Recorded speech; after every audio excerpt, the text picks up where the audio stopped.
Pat said defense came out ahead on Saturday. What did you guys show you in that scrimmage?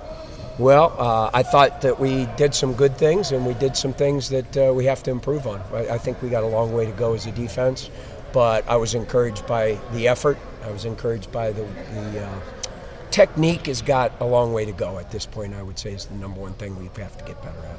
Are they playing well against the run, defending the pass well? What are some things that are standing out to you? Well, at this point, I would say the thing that's standing out is we're starting to come together more as a defense. I'm not going to say we're better against the run or the pass, because in a scrimmage sometimes you can't hit the quarterback, sometimes this happens or that.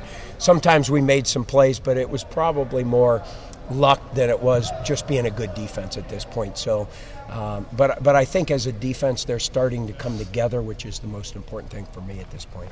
So the guy who might be in the middle there is Quentin Wirginis. Is he giving off that vibe of a fifth-year senior type presence, or does he still seem like someone who's kind of easing back in after missing a year? Well, I would say Quentin would probably tell you he's a little rusty, but the thing that is starting to come out in him is his experience, his knowledge of football, and being a leader is starting to come out in him, and we're putting a lot of pressure on all the seniors to be better leaders, and that's really important. Is this still a learning process for you? Absolutely. Every day I found out there's a bathroom right over there like 2 minutes ago. But yes, it's every day's the first day for Bates, unfortunately. And fortunately, the rest of the staff has kind of guided me. They keep me from getting run over and all the things that are important at this point. But yeah, I'm learning the guys.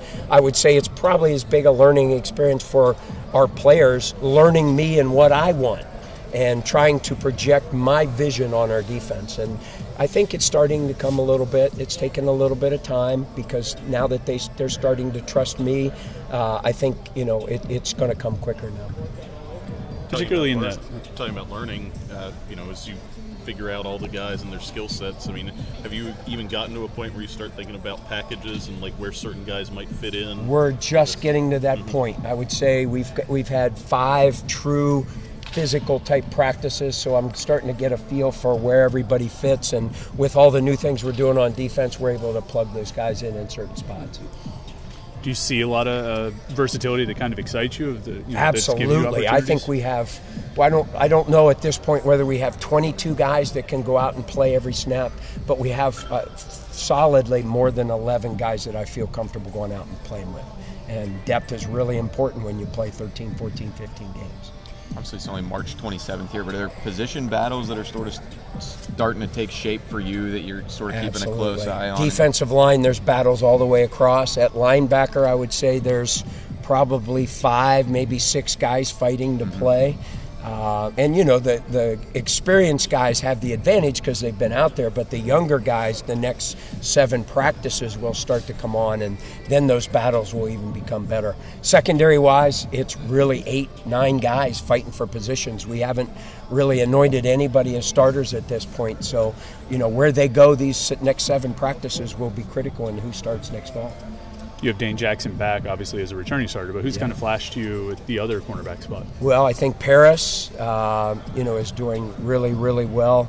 Geez, I tell you what, we have about 3-4 guys at this point that are all playing really well. So I think we're just kind of letting them all get out there and experience it with the ones, where we have better pass rush than the 2s, obviously. Sometimes there's more time to cover, sometimes there's less. And so we kind of rotate those guys so they get the best of both worlds, so we can kind of see which one is playing best at that point. Are the receivers giving your DBs a good challenge? Are you getting a good challenge out of those guys? I think so. For the most part, they are. We have a couple guys down, which hurts us at offense for sure. But I think the battles one-on-one wise are still really, really good. And ultimately at the end of the day, it's who wants the ball the most in our defense. So.